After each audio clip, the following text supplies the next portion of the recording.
Fantasy as a genre has immense potential for queer representation.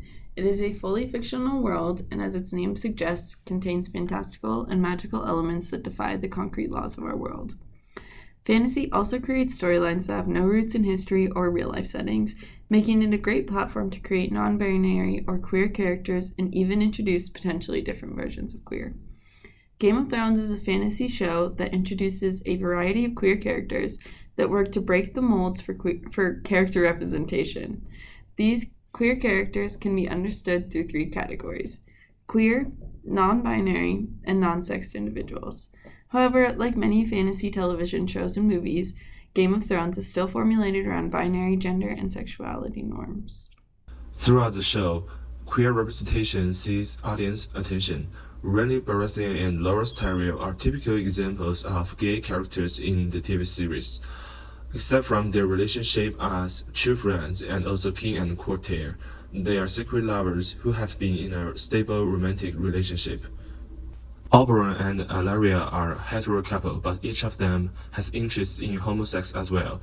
They are recognized as bisexual orientation characters. The women in Littlefinger's whorehouse are also bisexual because they prostitute and practice sex with each other at the same time. There's Oberon's explanation of his preference on both hetero and homosex when he had a conversation with Oliver. Everyone has a preference. And everyone is missing half the world's pleasure. The gods made that, and it delights me. The gods made this, and it delights me. Brienne of Tarth and Arya Stark are examples of characters that are non-binary in Game of Thrones.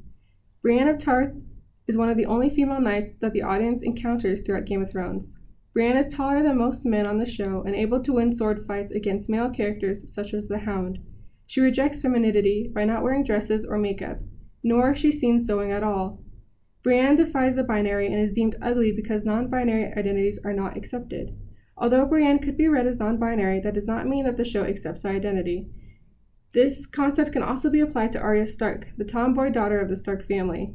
Arya is introduced to the audience in almost the same way as Brienne, by defying the norms of her gender. In Arya's very first scene, she sneaks away from a lesson about sewing to show off her archery skills. Throughout the season, Arya disguises herself as a boy, and throughout the show continues to defy the expectations that women are supposed to be dainty or elegant. However, she never fully embraces either a masculine or feminine identity, leaving some fans to question if she, along with Brienne of Tarth, are non-binary. Though it's never discussed what either Brienne or Arya identify as, they have potential to be androgynous non-binary characters. The show never takes that chance. Characters that also leave room for queer interpretation in Game of Thrones are the unsexed or eunuch characters that appear throughout the series, such as Varys, the Unsullied Army, and Grey Worm. A eunuch or unsexed character, as I refer to them, are males who have had their external reproductive organs removed. These characters can be read as queer as they serve as a type of blank slate for the viewer that the viewer can then project their identity onto. Varys, the first character I will discuss, has the most potential for a queer reading.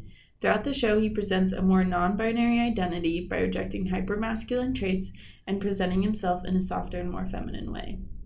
Throughout the show, he also has strong relationships with powerful men and even plays a wife-like role by providing guidance. Despite this, the show never brings his queer identity to fruition, and he never even engages in any sexual relationships.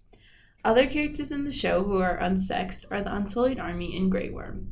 Like Varys, these characters all have potential for queer readings, but are immediately heteronormalized by being presented as hypermasculine figures that make up for the physical manhood they lack through violence. In addition, Grey Worm's queer reading is also left out, as he is heteronormalized through his romantic and physical relationship with Missandei.